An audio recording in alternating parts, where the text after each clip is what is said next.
Sous la loupe, une minuscule créature s'anime. Elle a 8 pattes, terminées par des crochets.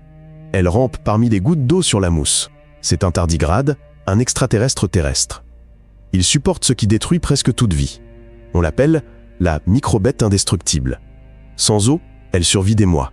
Au froid quasi absolu, des années.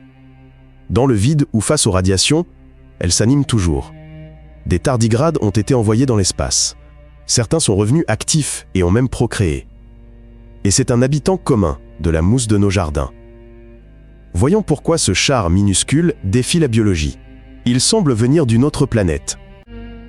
Les tardigrades mesurent de quelques dixièmes à 1,5 mm. Son corps ressemble à un petit sac gonflé avec des segments mous. Ses 8 pattes courtes ont des griffes. L'animal s'en sert pour s'accrocher au sable, à la mousse et aux algues. Sa peau est souvent translucide. On peut voir l'intestin, parfois les œufs et les gouttes de graisse. Il a 2 stylets perforants dans la bouche. Avec eux, il perce les cellules d'algues ou de proies molles. Il en aspire ensuite le contenu. Sous le microscope, il avance lentement et avec persistance. Il est à la fois mignon et étrange, comme un jouet sorti d'un rêve nocturne. L'astuce principale du tardigrade est l'aile, état de teint. Face à la chaleur, au gel, au sel, au vide ou à la faim, son corps se ratatine. Il devient une capsule sèche. L'eau disparaît presque, son métabolisme chute presque à zéro. Ainsi, l'animal survit des semaines et des années.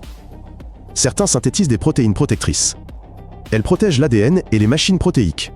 Elles agissent comme un bouclier. Elles réduisent les dégâts et facilitent les réparations rapides. Dès qu'une goutte d'eau touche la capsule, il se déploie en quelques minutes. Il reprend sa vie, comme si de rien n'est incité. Le tardigrade n'est pas un monstre rare des abysses, mais notre voisin. Les tardigrades vivent dans les mousses, lichens, sols, gouttes de toit. Ils sont en eau douce et même en mer, du jardin à l'Arctique. Il leur faut un fin film d'humidité sur les particules. C'est un monde entier entre les gouttes.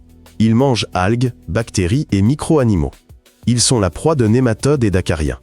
Quand la course assèche ou que le froid arrive, ils se recroquevillent en tonneaux. Ils attendent la pluie, le brouillard ou le dégel. On les trouve en haute montagne et dans les sédiments marins. Vents, oiseaux et humains les transportent vers de nouvelles îles de vie.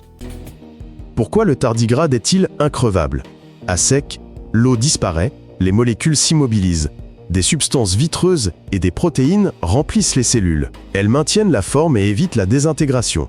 Sous radiation, l'ADN se déchire. Mais le tardigrade a des systèmes de réparation efficaces. Certains ont même une protéine qui réduit les dommages. Il supporte une pression énorme et un quasi-vide total. Dans son tonneau, rien ne peut se casser. Avec de l'humidité, les mécanismes se réactivent. Quel défi lui proposeriez-vous? Le gel? La pression? La radiation? Écrivez en commentaire. Mythe. Le tardigrade vit dans le feu et la lave. Non. Dans l'eau bouillante ou le feu, il périt. Les miracles commencent quand l'animal est sec et figé en tonneau. Mythe. Il est totalement immortel. Non plus. Une chaleur excessive, des radiations trop longues ou un milieu détruit le tue. La vérité est autre. C'est le champion de la pause vitale et du micro-monde. Un micro-prédateur et charognard. Il sait attendre aussi longtemps que nécessaire. Internet en fait un super-héros. Pourtant, la réalité est déjà impressionnante. Le tardigrade fut décrit au XVIIIe siècle. On le surnomma « ours aquatique » pour sa démarche. Des expériences récentes ont montré que les tardigrades desséchés supportent le vide spatial et reviennent à la vie. Certains ont même continué leur cycle de reproduction. Les expansions ont confirmé que l'ultraviolet n'est pas fatal si l'animal entre en tonneau. Il est étudié comme modèle de protection cellulaire. De nouvelles espèces sur les toits, dans la mousse arctique, au fond des lacs. Plus on cherche, plus il est clair que c'est un ancien survivant terrestre. Ce n'est pas un monstre, mais un signe. La vie sur Terre sait faire une pause et attendre sa chance. Ceci est la chaîne Créatures terrestres. Abonnez-vous pour plus de découvertes étonnantes. D'autres créatures fascinantes arrivent. À bientôt!